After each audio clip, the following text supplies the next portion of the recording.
Start by putting it on record that as an elder of a church and as a Bible-believing Christian, we on this side are not against the building of a cathedral.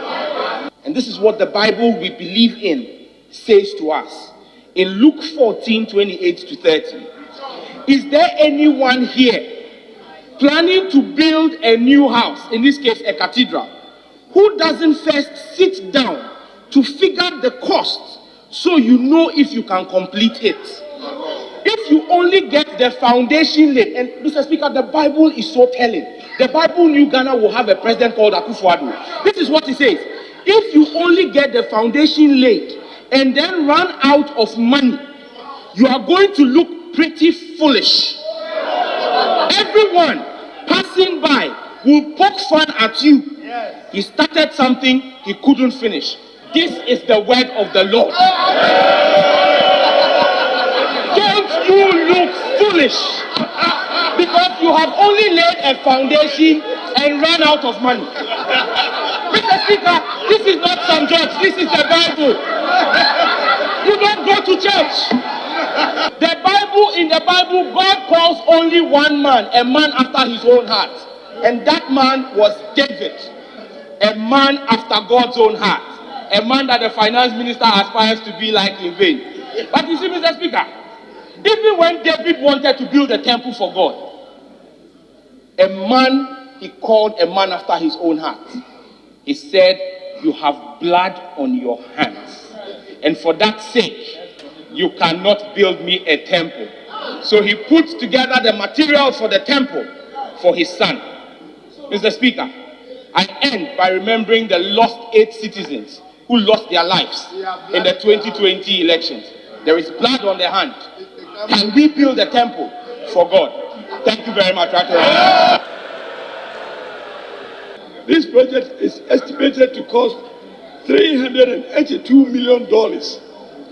Mr. Speaker, so far, the amount expended is 339 million Ghana cedis, not dollars. And the last speaker was saying that we have spent more than 30% as envisaged in the construction document. Mr. Speaker, 339 million Ghana cedis is nowhere near 10% of the project cost. So there is no overexpenditure in respect of the construction. Mr. Speaker, the National Cathedral is coming under the Monuments and Museums Board. Mr. Speaker, this is an edifice that will also provide us with the basic infrastructure for tourism as we expect our tourism potential to be harnessed. I want to end by also supporting the budget for this year's pilgrimage so that people from Ghana can also undertake this pilgrimage this year under the budget which we are passing today. So, Mr. Speaker, it is good that our Muslim brothers are in support of this project because we need to equalize and get also something out of the Ghanaian expenditure for our Christian brothers also. We should not break our shoulders over this cathedral.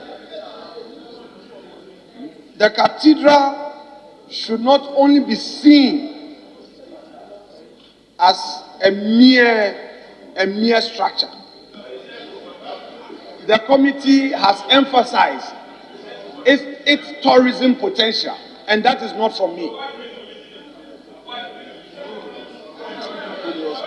Mr. Speaker, however, Mr. Speaker, we have heard the concerns that have been raised, and I believe that it is fair that in listening to such concerns, as a government that listens, as a party that is committed to the aspirations of the people, it's our proposal to the finance minister, which proposal he is not opposed to, that since many of us file questions on roads,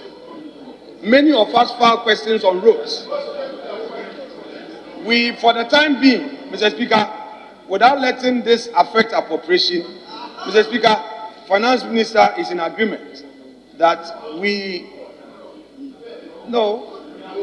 that this 80 million will find space in communication and roads. Mr. Speaker, that is going to be, yes. Mr. Speaker, yes. Mr. Speaker, that's the beauty of democracy. Mr. Speaker, that is what is going to happen. Indeed. Thank you, Mr. Speaker. Oh, you are giving glory to God. Oh, you are thanking God. Oh, you are thanking God.